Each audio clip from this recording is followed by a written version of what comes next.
Good morning, everybody, and welcome to Law and Crime. I'm Jesse Weber, and thanks for joining us here on the program where we cover the most interesting live trials and legal stories in the news today. We have a lot to talk about today, shocker, but really we do, so let's get started right now. Right now, though, our focus is going to be something a little different, and that, of course, is the Robert Kraft hearing out of Florida. Now, I know this has been going back and forth, but I'll explain to you what the hearing is for today. First of all, the Patriots owner, as you know, has been charged with 2 misdemeanor counts for solicitation of prostitution in connection with his visits to a day spa in Florida. What's happening today is a continuation of a hearing that happened Friday about whether or not surveillance video from this spa allegedly capturing Kraft and other suspects, other defendants, engaging in illegal sex acts with these workers, whether or not that is going to be admitted into evidence at trial. Yesterday was a different hearing about whether or not this video will even be made public. The judge ultimately said that he is going to temporarily seal these videos from coming forward until the case goes to trial, there's a plea deal, or the charges are dropped. But right now is a huge, huge point to determine whether or not this evidence, which you could say is the prosecution's strongest evidence for their case, will even be allowed in. Joseph, I understand that you've worked cases before in these kinds of locations. Can you give us a better perspective on this? Because let's not forget, this is all entrenched inside a human trafficking case as well. So what can we know, what should we be thinking about in terms of who these workers may have been and what this day spa might have been engaged in? Yeah, Jesse, good morning. Good morning to you as well, Kelly. Good morning.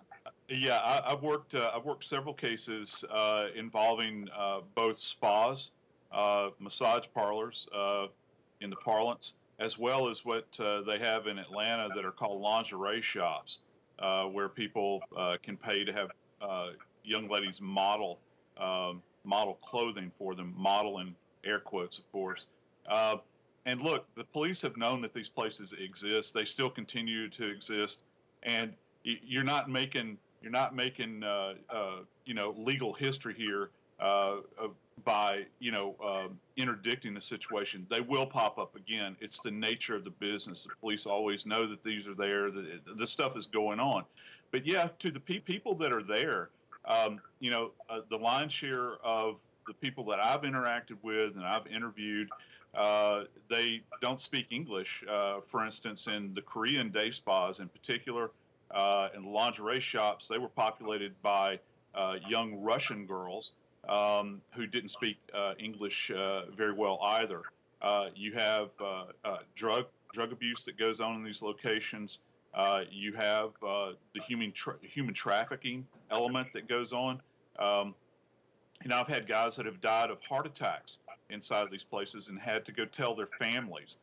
Robert Kraft was just in the wrong place at the wrong time. Yeah, wow, heart attack, and that's quite a story there to explain. I guess the question is, if you think about it, and obviously details are still coming forward, but one of the women that he's alleged to have engaged in these, who had performed sex acts on him, she's 50-something years old. She was not. It appears to be. It was. If it comes out that, look, she's not underage, they consented to this transaction. What's the harm? Do you see the harm, Joseph? I mean, is this as big a deal as opposed to the proprietors of the institution? Yeah, from a moral standpoint, I can see the harm because of the impact that it has on these ladies in particular. But as far as the consenting adult angle, no, I really don't. It's but the thing about Florida is that prostitution is illegal there, and until that law is changed, it's illegal activity, and it will continue on. From the perspective of them breaking the law, so it's. Right. It's catch-22. It is. Joseph, you've been part of a lot of investigations dealing with warrants, and I'm sure you've also dealt with secret recordings. The idea that they used a bomb scare in order to install those secret cameras, technically it's legal, but what do you make of it? I don't know. I think they're dancing on the edge of a razor here. I can see how defense would make an argument against this. If this were to come into question in trial, I would have to ask, could this potentially be I don't know. I'm no legal scholar, but fruit of the poison tree. What's your motivation for getting them out of there? Is there actually a legitimate rationale? I don't know how the court would view this. It's an interesting strategy, that's for sure, because this is the reality of these spas. Um, the spas are occupied 24/7. You have these women, and of course the people that manage the spas. They're literally living in the spa. They'll have these little mats laid out on the floor, and you might have 3 or 4 women that are sleeping on the floor. There is going to be an awareness that somebody is in there. So what they want to do is try to get all of these people out of there, and under this false guise of there actually being a bomb threat, so that they can go in and place these cameras. There's no other way to do it. These women are there 24/7. Yeah, and we're showing you, I believe that's Shen Mingbi. She's one of the women who's been arrested in connection with this. This is a whole human trafficking case and prostitution case. It should be noted that the separate issue is whether or not the public has a right to see any of these secret videos. As you recall, the judge earlier ruled that the Robert Kraft alleged tape will not be seen, not be released to the public until the conclusion of this case. And the same thing is true for any tapes involving these women. The judge did the same thing and said until there's some sort of conclusion, a plea deal, not guilty verdict, whatever it might be, the public is not going to see yet. It's a temporary halt. That may change, but that's what's happening right now. Today, again, is whether or not this evidence will whether or not these tapes will even come into evidence at a trial for Robert Kraft. Joseph, I think they make a point here. If this was an undercover sting to try to see what was happening, thinking that there was human trafficking and this illegal prostitution ring, how else could they get these tapes? And they need these tapes, I mean, in order to make their case. And yes, we talked about it earlier. Sure, you're giving Robert Kraft a hard time about doing this, but at the end of the day, prostitution's illegal. Yeah, it is. It is illegal activity in the state of Florida.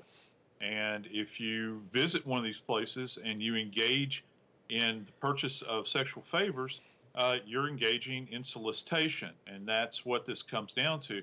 And from a broader view, they're looking that you're encouraging this ongoing activity that involves human trafficking, where you're bringing in individuals into this country for the express purpose of sexual activity.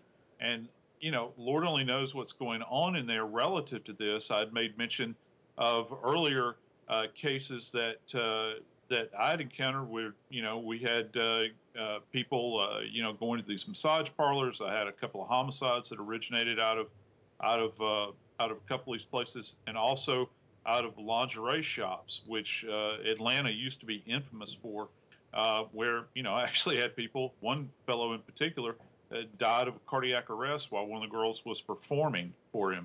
And so you get this kind of seedy underside. In Atlanta, we had a number of Russian girls that were found in these businesses as well. Yeah, and not to make light of that, but that is just something you can't even make up. And I guess the thing with the prostitution is half the time it's not even about the act, it's about the other things that come with it. And like you said, Yeah. when you deal in these kinds of illegal businesses, there's other crimes that are committed and other things that are a problem, and that's the big deal here. Joseph, one of the things that you and I had just talked about was that, all this trouble with the surveillance footage and getting cameras in there, why not just have an undercover officer? Well, the investigator said there was too much danger to the officers here, that if they were forced to get naked and have a sex act performed on them, it's not fair to them to engage in illegal conduct in order to capture illegal conduct. I'm curious about your thoughts on that, considering undercover work is very prominent in our law enforcement duties in the United States. I'm curious your thoughts on that. Yeah, it sounds as though you need to get a bit more creative. Yeah, the officer might be in danger, because of the sexual contact, but you also there's also an obligation to protect the Constitution as well. And so, for years and years, you've had undercover vice operations that have gone into these places and have made cases. And at that point in time, if the police have the ability, this kind of escalation that takes place, if you have an individual that is attempting to sell or offer their body for money, if you have evidence that that is going on in there, then get a search warrant and go back and search the entire place. I don't understand this idea of taking cameras and placing them in there. I think that it's a dangerous road to go down. I would be. They're receiving advice from the local prosecutor about this. Okay, this is not something that they've just gone off on a tangent. Right. So I'm wondering what kind of advice they're getting from the local prosecutor about this, and how valid this is, because I can see that it's going to be a problem. Yeah, and look, they're trying to say they had no other options but to do this. I want to play more of Detective Andrew Sharp, who was being questioned by defense from last week. Joseph, as we listen to this, I think one of the things that people have a really hard time is even believing Robert Kraft, the Patriots owner, would have gone to a strip mall to do this. You know what I mean? I'm curious your thoughts. He's a very bright guy and one of the most high-profile owners in the NFL. I have a hard time understanding or even picturing Robert Kraft going to a strip mall in the first place, much less to get his fleshly needs met. A strip mall in Florida, it's just super bizarre to me. I envision Robert Kraft living in this gilded environment. Right. It would seem that he could just, go anywhere. I don't know. Stranger things have happened. Joseph, thanks so much for coming on. Rachel Stockman signing on. We'll be right back right after this.